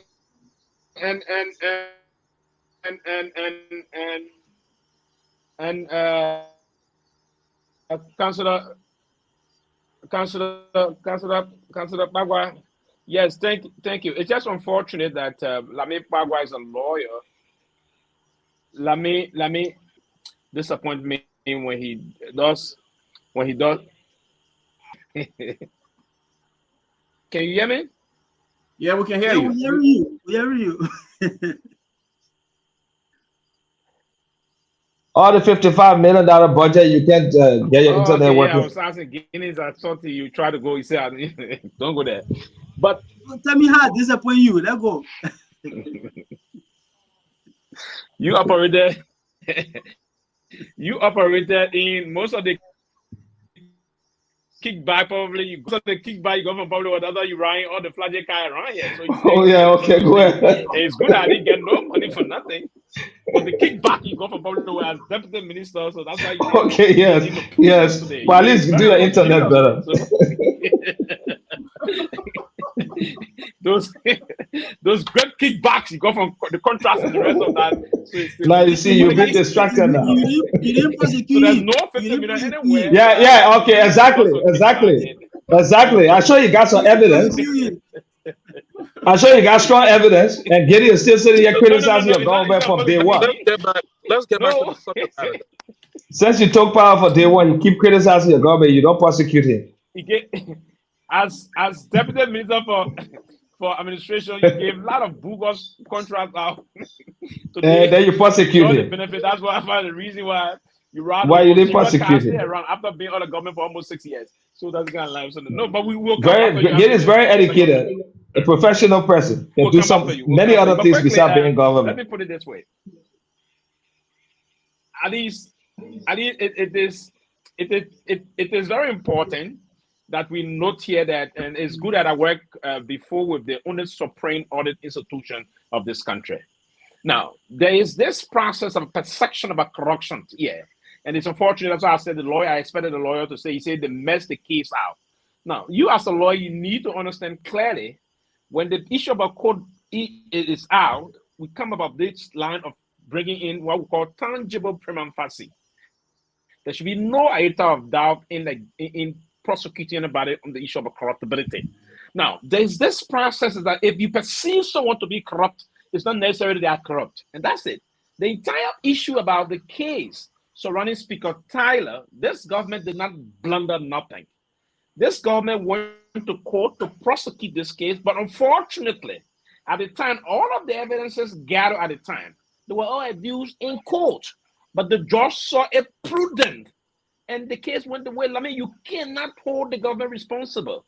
The government moved with this case, and it's not only this case. It's a lot of issues that unfolded before, where you will see the audit opinion, and in some cases, the audit opinion, that anyone not doing that, but to convict any other individual moving in this kind of a matter. So we have to be clear. Perception process versus coming up and adducing hardcore evidence in court. You're supposed to be a lawyer, right? So I want to think that the government will not come if the judge rule in a particular case, and the government come out and say, no, this.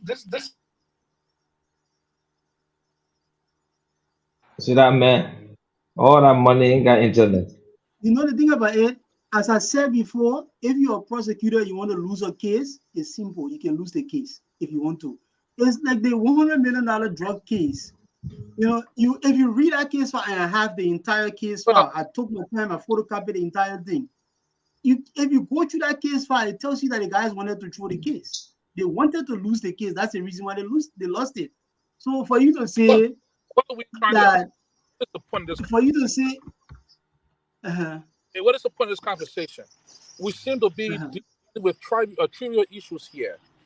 If at the end of the day, I don't think anybody on this platform, anybody in the whole Liberia, can say the party did not have corrupt office officials or the corruption did not exist in the government. So are we now comparing which government was more corrupt than the other? Is that the point of this conversation? Because I don't understand what it's a waste of time. But I think it's a message here. It's like living in a glass house and throwing stones. Let me land real quick. At the end of the day, that's interesting. At the end of the day, I don't think anybody in Liberia or over the world would sit and say the party did not have corruption going on, because it's ingrained. Of course, nobody would say that. The CDC also has had corruption going on. At the end of the day, I think Brother Guinness cannot also dismiss the fact that the party did not have corruption going on. In as much as Ambassador Boyka has a record of living a life that does not display any form of corruption, which is good, but you cannot also divulge that record of corruption that the party had also. All right. Now you can say we brought in new leadership, we brought in new people for the party, And going forward, this unity party will not operate like the previous unity party. That's a whole different conversation. And maybe that's the conversation. Exactly. But we said that. That is why We said that many times.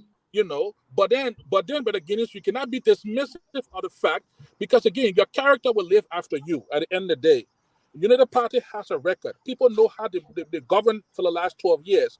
So when that conversation comes to the forefront, I think it behooves Unity Party to acknowledge that was the history, but we are moving in a different direction, and we've got a different leadership now in that direction. Yeah, But, yeah. But we've done that. We've done that. We've done that. When you are dismissing, We've done that. No, we've done that. But I mean, it's just over and over every minute this thing, over and over. We've done that. When we say, if Ambassador Barker said we squandered some opportunity, it come with that. That's what he meant. No, we see squandered some opportunities. He meant that. That there were things we did wrongly. And nobody will come here and say the Unity Party government was a perfect government over the last 12 years. No, we said that. But he's saying going forward is going to be different. If you look at our manifesto on corruption, we are very clear with what we do for corruption. Well, it's the people but I don't know why we keep coming back with this, trying to ascribe all of it. I think you can't keep doing this. Let's move on. Yes, let's move on. Let's move on to something else. Yeah, I think I would agree that we have belabored the point, right? We had that conversation prior during the campaign. You know, we said all of these things about the Unity Party, the corruption, and all of that. It did not resonate with the people. It did not work. You know, it clearly did not work. So, you know, if the CDC wants to take that on, you know, see Unity Party on and continue to use that narrative, then that's on them, because that has not worked. That did not resonate with the people. The people already know. They're saying it. They were there. They were seeing all these big skyscrapers. Well, not skyscrapers, but these big buildings being built, these homes being built. Clearly, the money that these folks are making cannot support the construction of these buildings and all of these big flashy cars that they're driving. So they know how corrupt the CDC is. They know how dysfunctional this and incompetent this government is. All of those things did not work. People still turn out in droves. I was there doing and Dr. Peabody was there too. We were there doing the closing campaign of the CDC. And I've never seen, not in the United States, not in Liberia, I've never seen a crowd that large, you know. So clearly we need to change the narrative, you know, and move on. So if you want to defeat, if CDC wants to stifle Unity Party gains, you know, there's the 12 years of Unity Party and corruption and all that sort of stuff. It's not working. It's not going to work. Well, Russell, let me say this though. I don't think if you look at the elections and the electorates, you know, many can form different opinions on what's happening here, right? Because I don't think that it didn't resonate. I think that people have turned blind eyes to what, you know, real issues. Riley, you can't keep interrupting, man. Just give me a second, because if these elections, I haven't said anything. Riley, just 1 second. If these elections were about you know, who is actually corrupt free, if these elections, if Liberians were sick and tired of massive corruption and ineptitude, then let's say then we won't be talking about CDC or Unity Party, right? They have what? Ambassador Barker was involved in corruption? You have any record for him personally?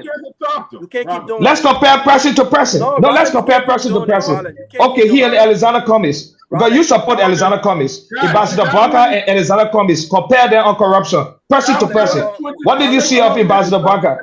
No, let's leave that thing and move on. You can't keep doing it. No, don't do that. No, but you can't do that because you want to think that the ANC or the CPP is better than Unity Party. Let's look at who's the pilot right now. Compare Ambassador Barker with Mr. Cummings. Both of them.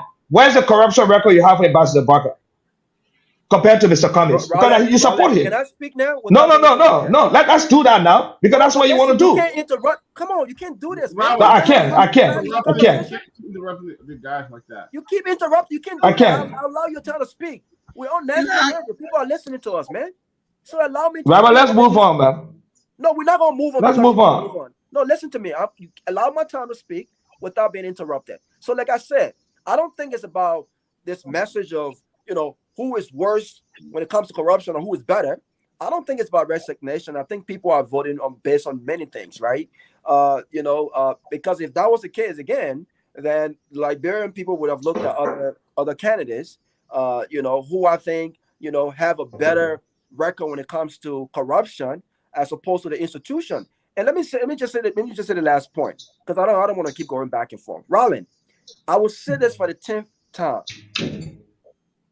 Joseph Boakai, if Joseph Boakai wants to run on Joseph Boakai's personal record, Joseph Boakai should form a party called the Joseph Boakai Political Party.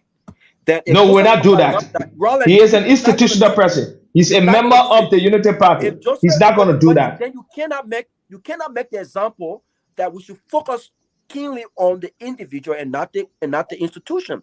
Unity Party is an institution. Joseph Boakai is running. So institution does not change. Record. Is that what you say? And so when you keep saying, Joseph Boakai is not corrupt, we're not doing it. So your argument is that institution does not change. I can't do. Is that your argument? I can't do this. Dr. Is that your argument? Institution does not change. What I was saying. Let's move on, man. Robert, you don't have anything to talk, man. I don't think you have anything to talk about corruption. Just leave that thing alone. Conversation today with go ahead and go to Jackie. Institution change. Individual change institution. Here's what I would say, and I've said the same point again. I come from a corporate background, like most people in America work in different settings. What I will tell you is, for example, if a company has a track record of delivering bad service, typically a new leadership come into play and they try to change the direction of that company. They do not go on and say, we are going to dismiss our service record, because the citizens of the community has had that experience. So if you acknowledge the fact that Unity Party had its own experience around corruption, but now we have a new leadership in place that is fixated on changing the direction of that, I think that's a better conversation. Agree, but that's what we said. That's what we kept saying over and over. And people keep bringing us up back to like we're not saying that. We've said it over and over in the conversations. Let's move. We've said it, and that's why we said the guy who is the new head, what has he done?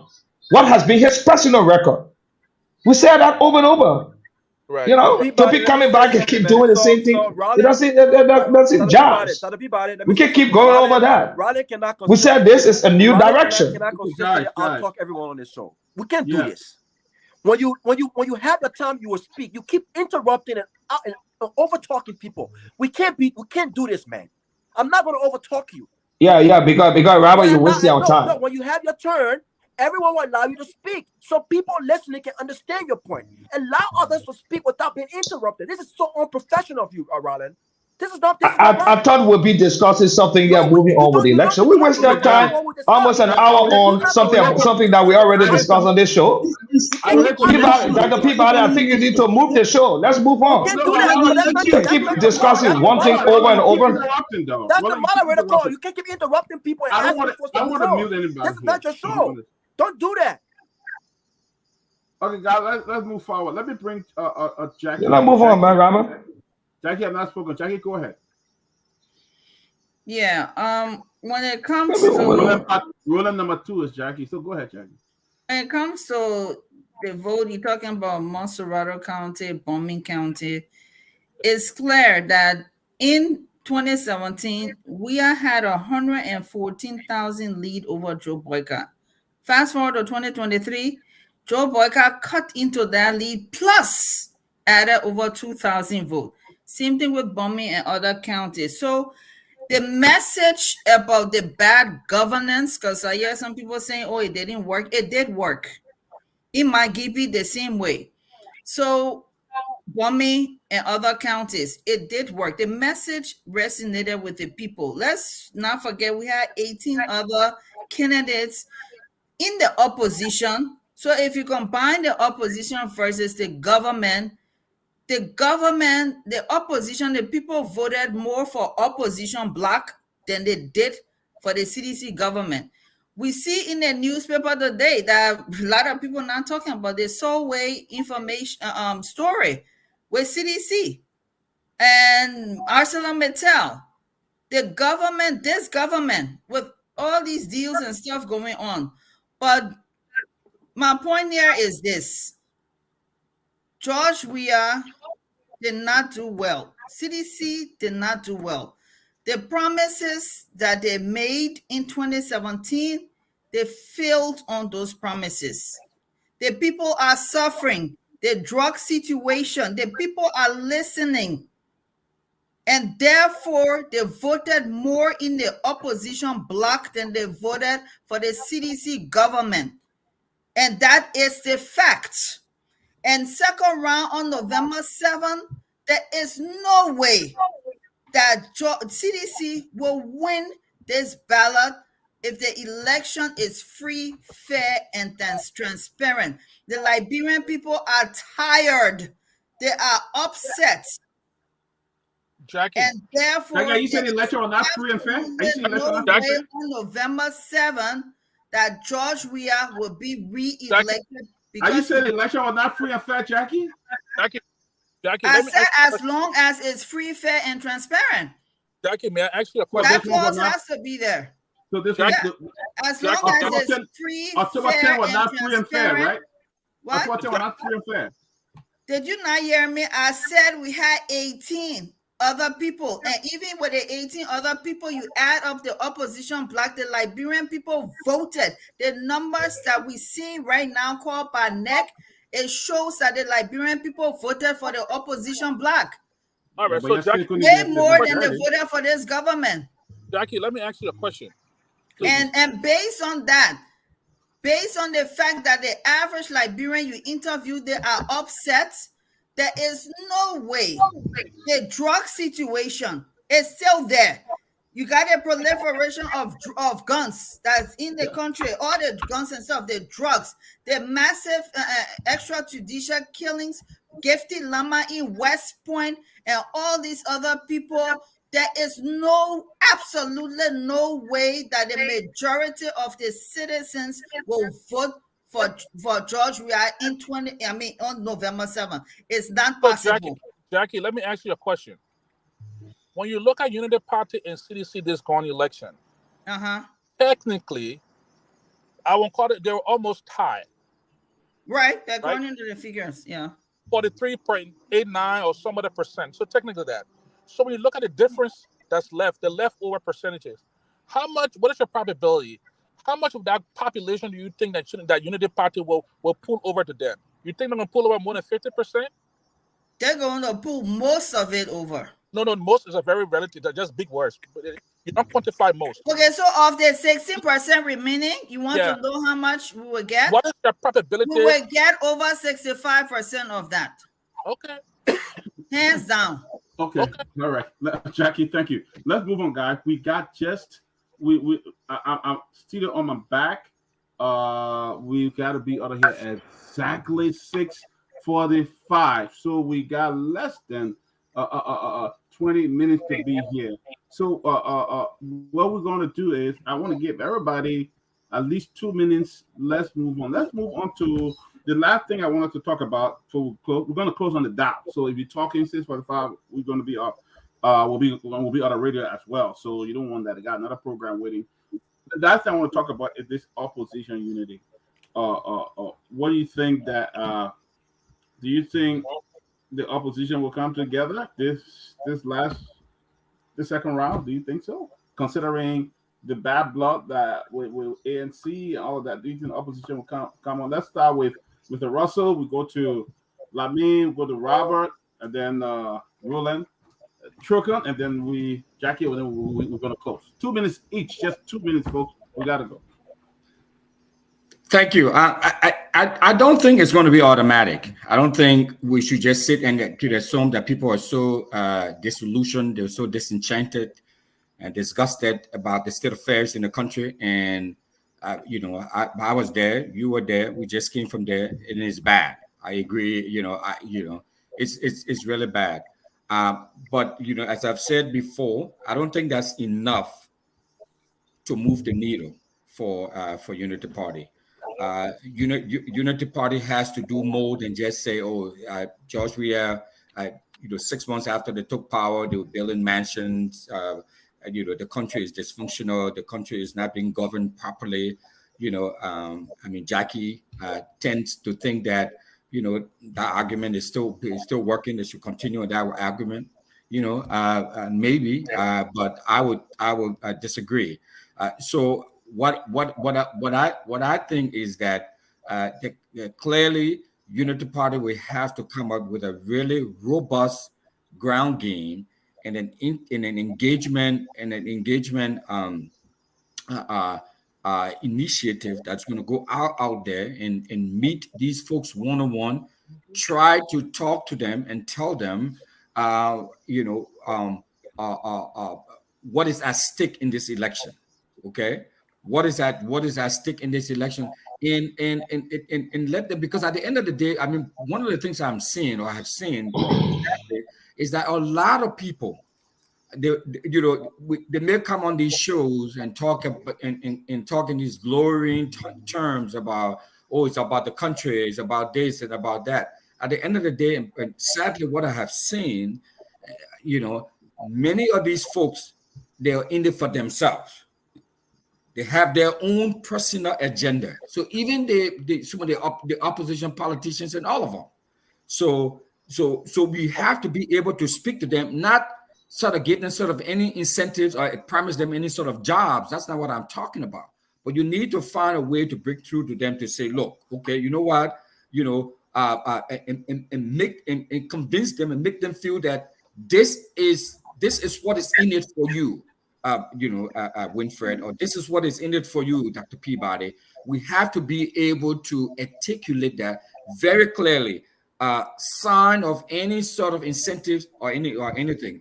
But if you want to keep beating the same old drum and the same old message about two minutes, yeah, about how dirty Monrovia is or how poorly run the country is, if you think that's what's going to take you over the hump, then you continue, but I don't think that's what's going to take you over the hump. Thank you. Okay, Dr. so, Lamé, 2 minutes. yeah, We gotta go. as I said yesterday, we will talk to the parties that are in the race. We are not going to approach them. So if they come to us, we'll talk to them, and we will have a conversation on how we will proceed. Yeah, obviously, we're not going to anybody. If they want to come to us, they come to us. We'll talk to them. So I'm coming to you, Lami, my co-panelist. No problem. We talk to everybody. Yeah. And then we'll see how we move the country forward based upon those conversations. But we are not going to approach anybody. That's our position. I was in Robertsport today.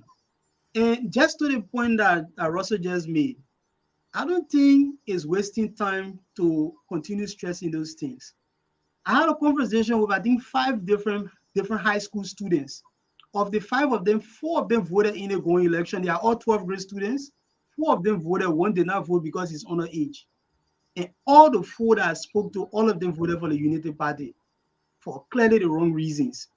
But they voted for the Unity Party because, according to them, they think the Unity Party can do far better when it comes to education than the CDC can do. 1. And 2, they think the CDC uses its position as a ruling party to coerce other people to bend to their wills. Those were all kids. All those 4 kids, including the one that didn't vote, had the same views. And they said, even in the community here, if you're not CDC, they don't want to see you. That was the view that these children had. I don't think those are fundamental reasons why they should vote for anybody or vote against anybody. At the end of the day, what they and me agreed to after the conversations that we had was that the most important thing in this country is fighting corruption. That's what the kids believe. They don't think the CDC can do it. These are all, I would say that because they were engaging in a conversation, in Robertsport, St. John's or high school. So I don't think I would tell anybody who's in these elections now not to continue beating that same drum. That message seemed to have connected to young people. And it seemed to have connected to plenty of other people around the country. So you got to continue hammering that message. I think it's going to probably call. So Thank you, that's Robert. our position. 2 minutes. 2 minutes. We're not going to approach You anybody. got They can 5 come more to minutes. us with talk, Robert, and go we ahead. see. Yeah, Thank you you. got 5 minutes. I'm sorry. Thank Go you. ahead. Look, here's what I will say in my last 2 minutes. Look, to be honest with you, if I know Liberians are mad at this government, and I know that the CDC are running, and if whichever way it goes, their records is at stake here, and I know they know that. And Liberians should vote based on their records. But to be honest with you, if the entire country was so mad, as close these elections will not be as close as they are right now. Jackie, you would have won a landslide in the first round. Sorry, you say report. Please don't interrupt me. You would have won a landslide if the entire country, in fact, the incumbent are still ahead with a few thousand votes. So if these elections had no runoff, and whoever winner takes all, whatever, you will be losing right now. And so to take this whole argument that the entire country is so mad and so we are comfortable now, we can go to the runoff and we will get 65% of the remaining 16%. You do that and see what happens comes November 7th.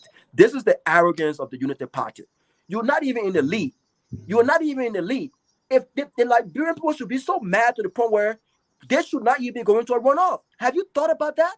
Have you thought about, irrespective of all of the issues George Weah and CDC has faced, all of the disappointments, that these elections are this close, and that even as close as they are, you did not even win the first round?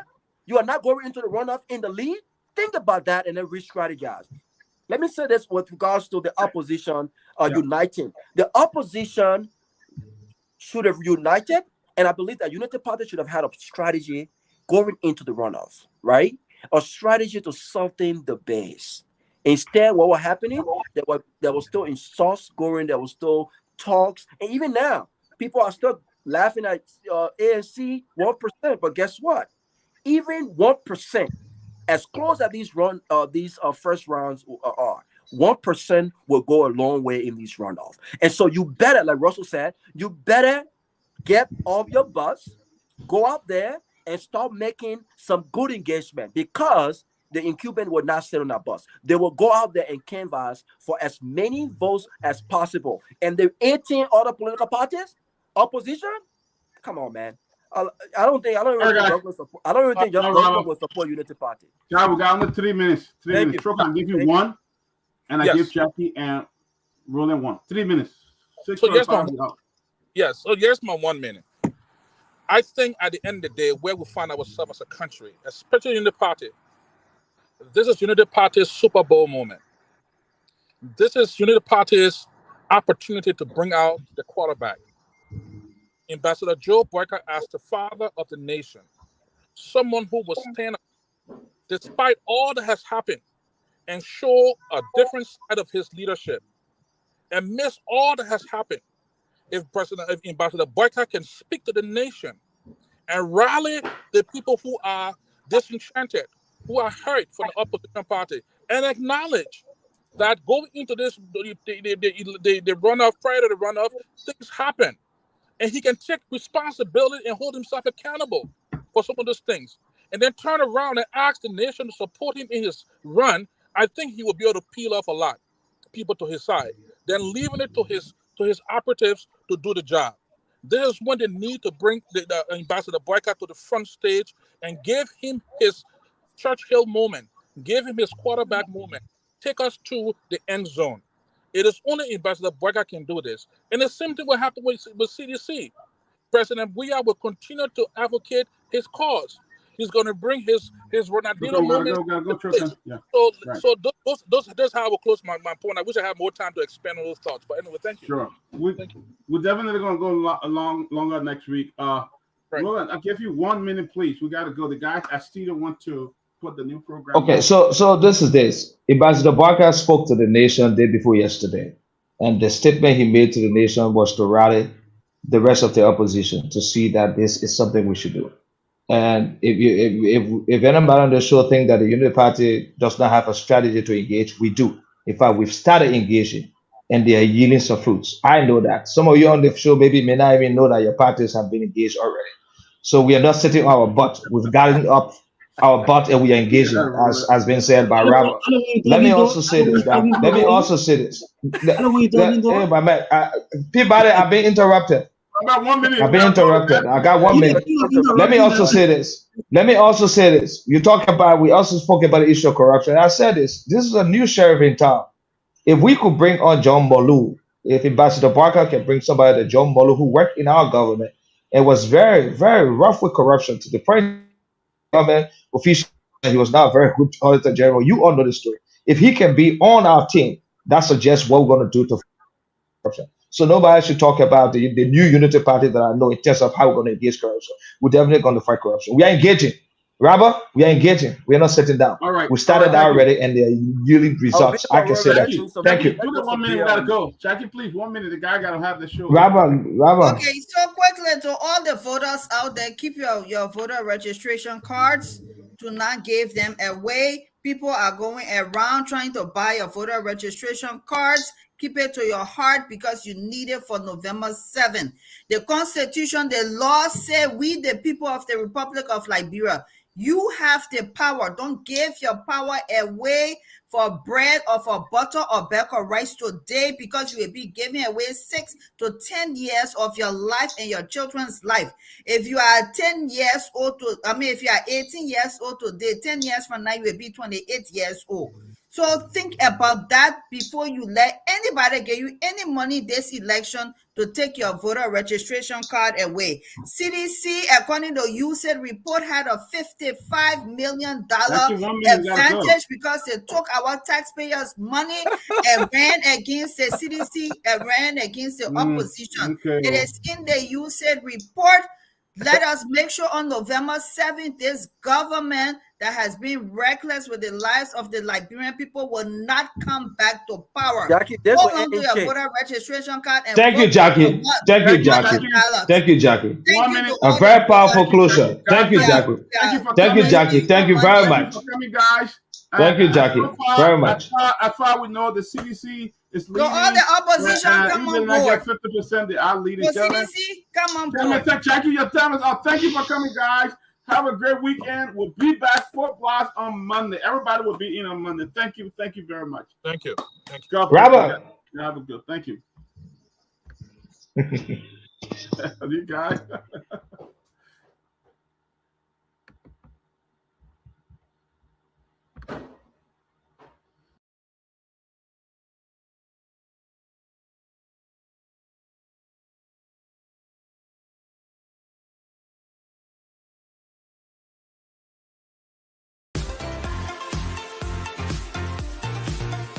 Let your celebration begin with Park Liquor Outlet, your first Liberian-owned liquor store in the city of Brooklyn Park, Minnesota. We have everything that you need to set that special occasion or ride. For your next party or great get-together with friends, visit Park Liquor Outlet. We have great selection of beer, wine, gin, and many more at affordable prices. Our customer service will make you always want to come back. We are open Monday to Saturday, 9 a.m. to 10 p.m. and Sunday, 9 a.m. until 6 p.m. Park Liquor Outlet, your one-stop celebration store. We are located at 6315 Zine Avenue North, Brooklyn Park, Minnesota. Visit us today and feel the difference.